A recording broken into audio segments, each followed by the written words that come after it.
大家好，我是思凡。本来呢是准备出万叶的攻略的，但出了点小差错，我抽出来的是冰系单手剑。对不起，我不该在万叶特视频里说出77的。所以我们来讲一讲罗莎莉亚吧。罗莎莉亚4星冰属性长枪角色，从技能的构成和命座来看，我认为它是更偏向于主 C 一些的。本身突破加的也是百分比攻击，但辅助能力也是在线的，全队的暴击率加成以及脱手的大招当成副 C 或是辅助使用也是相当不错的。那么就按照惯例，我们还是先从普通攻击开始说起。5段连续枪击，就我个人而言，我是非常喜欢这5段枪击的，特别是最后2段，打击感特别足，有一种在用金箍棒的感觉，好像哪里不对哦。10级5段普攻总倍率为 636.5， 打完一套普攻耗时3秒，秒伤 212.2， 还算不错。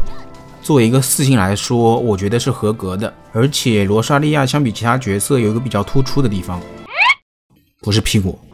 是攻击的后摇。罗莎莉亚普通攻击后摇很短，一套普攻打完后间隔一小会儿就可以马上接下一套，好处就是不需要我们闪避来取消后摇，节省体力，算是一个优势点所在。非大件角色最痛的一定是重击，罗莎莉亚也不例外。罗莎莉亚的重击是枪系独有的突刺，倍率非常高，10级有 270%， 对比其他所有枪系角色排在第1位。所以如果想要罗莎莉亚打出特别高的伤害，在普攻中穿插重击就很重要了。不过虽然重击自带位移，伤害还高，但也不要使用太频繁哦，体力会跟不上的，还是要节制。而且这个重击有一个比较蠢的设定，就是会先向后撤一步，再往前突刺，观感上可能没什么，但实际使用起来就有点别扭了。小技巧，这个技巧枪系角色通用，可以利用跳跃或是闪避键来快速取消重击，更推荐跳跃，毕竟重击后再闪避就是体力消耗乘以2。用这个技巧时手不能太快，不然有可能造成体力已经消耗，伤害却还没打出来的情况。元素战技，罗莎莉亚的元素战技有2段伤害，一段突刺，一段横扫，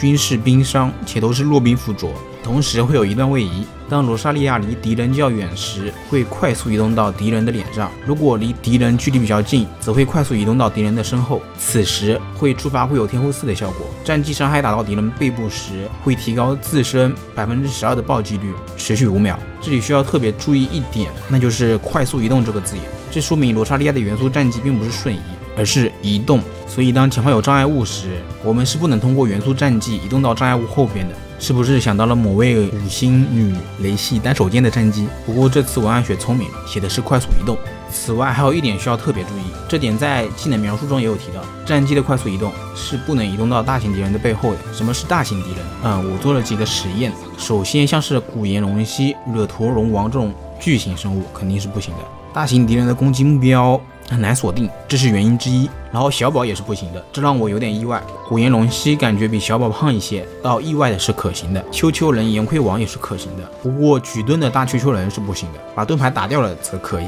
剩下的人形怪体型都不大，基本上都是可以的。唯一比较特殊的应该就是2朵花了。当核心存在时，就是根部这个圈，元素战技是会以核心为目标的。我们把有核心的这面当做正面，当我们在正面使用战技时，是不能位移到背后的，在背后使用时却可以位移到正面。归根结底，我想还是锁定机制的原因吧。当花倒下之后呢，由于体积太大太厚了，战技就无论如何也不能位移到另一边了。综上所述，好像也没什么规律。把怪理解为墙的话，小宝这堵墙感觉也不厚呀，可为什么穿不过去呢？还有举盾的丘丘人，我有一个比较合理的猜测，真假我无法验证。当存在类似盾牌比较明显的怪物核心，或者说是落点时，罗莎莉亚的战绩会优先于锁定这类目标。小宝的落点就是头部和背部的部位，由于该落点在高处，所以无法位移。而普通的举盾丘丘人则是因为体积太小了，所以能穿过。当然以上你都可以当做是我的瞎扯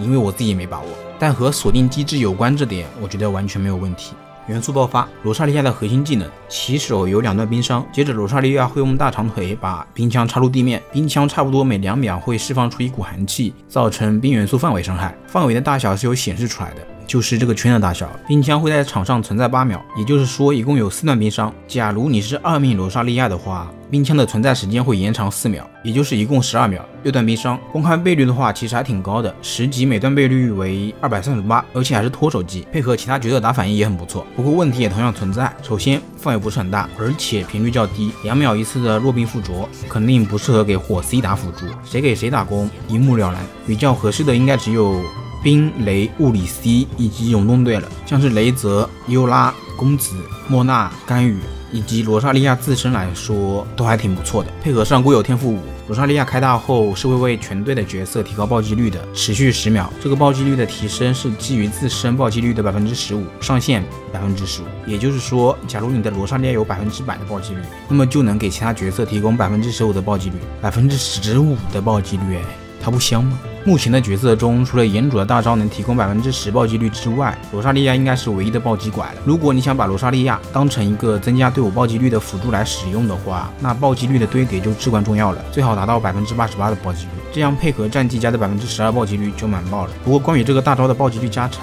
其实还需要注意一点，那就是罗莎莉亚战绩加的12的暴击率是会反映到面板上的，而像冰套以及双冰效果的暴击率是不会的。这就导致了一个问题，假如你依靠冰套以及双冰加成使罗莎莉亚达到了满爆的状态，此时即便你开大给队友加成的暴击率也依旧会是你面板所反映出来的暴击率，冰套以及双冰加成的暴击是吃不到的，但像战绩这种能反映到面板上的加成机制则是可以吃到的，能懂我意思吗？暴击率的加成一定要反映到面板上才行。通过这点我们可以了解到，罗莎莉亚战绩所加的暴击率是属性加成，而像冰套以及双冰效果所加的暴击率则是一种状态加成。而罗莎莉亚大招所谓的基于自身暴击率的这个暴击率是指属性上的暴击率，我觉得我应该说得很清楚了。命座一命罗莎莉亚的攻击造成暴击后，会提高自身攻速10%以及普攻伤害10%，持续4秒。攻速提升的是普攻的秒伤，这个普攻伤害10%提升的也不是额外城区，是物理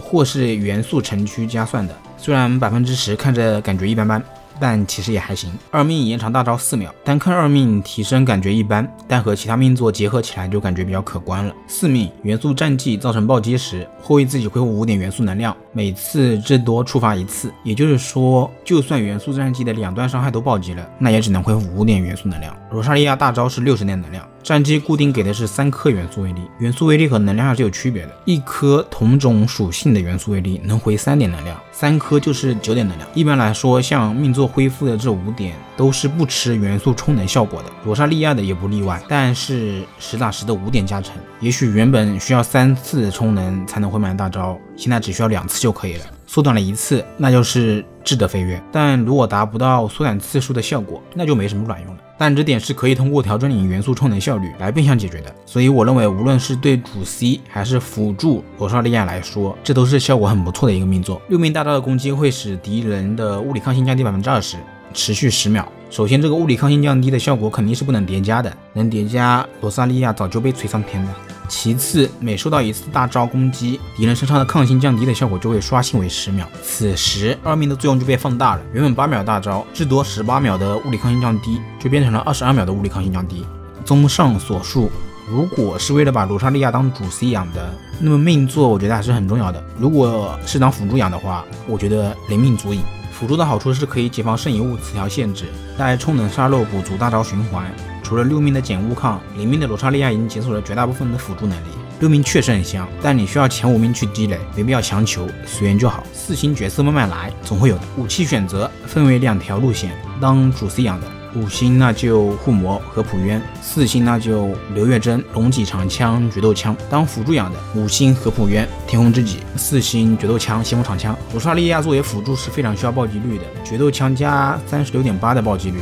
目前的武器池中合适的不能再合适了。先锋长枪加充能效率，被动还能铲球，不论是给主 C 做充电宝，还是提高自身大招循环，都是不错的选择。比如优拉，他就非常需要一个吸分罗莎莉亚。圣遗物的选择其实还蛮多样的，主 C 的话，伤害来源主要就是普攻了，推荐苍白套，2苍白2血蓝。如果是配合重云，那就选择冰套。辅助的话，主要伤害来源是频繁的战绩和大招，两者的伤害构成都是冰伤，所以冰套、宗室套、2冰2宗室，我觉得都可以。但不论怎么说，辅助的首要目的还是以凑爆击率为主，所以套装不是必须的，全身散件也行，但暴击率一定要搞上去。至于战狂套，我个人是觉得没什么必要。4星圣遗物过渡期可以使用，但终究是要替换成5星的。4星和5星圣遗物的词条差距还是比较明显的。当然，极品战狂就是另一回事了。说到底，圣遗物这东西主要还是看你自己用的开不开心，玩的开心比啥都重要。最后是配对环节，有句话憋在我心底很久了，实不相瞒，我抽万叶池子其实就是为了罗莎莉亚，77那是顺便抽的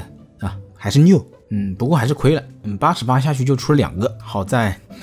到保底了。经过我这几天反复测试和体验呢，罗莎莉亚作为优拉的充电宝和凑双兵羁绊来说，大招能加暴击，还能提高兵附着率，战技加西风枪，加速优拉大招循环。以前半天冲不好的大招，现在只需要2轮战绩、3轮战绩。目前来说，没有比这更适合优拉的兵队友了。关键2人都是御姐，屁股都很。罗莎莉亚除了给优拉打工呢，给雷系物理 C 也还行，比如雷泽、雾克，但对输出的提升有限，主要作用还是加暴击率。放进公子的永动队我觉得也还行，这个是我最近在尝试的一套阵容，公子、莫娜、罗莎莉亚，再加个刚出的77，几乎是无限冰冻，77带机体对家。但问题也有，公子的战绩 CD 太长，真空期很致命。其次，该阵容没有巨怪，无法发挥公子打群怪的优势。解决办法也有，抽个万叶把莫娜换了，或者把罗莎莉亚当成队伍中第2个 C 来用，但这样成本就太高了。后续如果有更好的解决办法，我会在公子的攻略中放出。第3种配对就是替换掉行秋，塞进国家队，因为行秋很棒。还有莫甘娜替换掉迪奥娜这些我就不说了，因为感觉是负提升。最后黑丝、网袜、翘臀、性感御姐，这是我身为老色批的第一感觉。但仔细看，惨白的皮肤、熬夜的黑眼圈、桑桑的修女，这是罗莎莉亚给我真正的感觉。虽然嘴上说着什么都可以商量，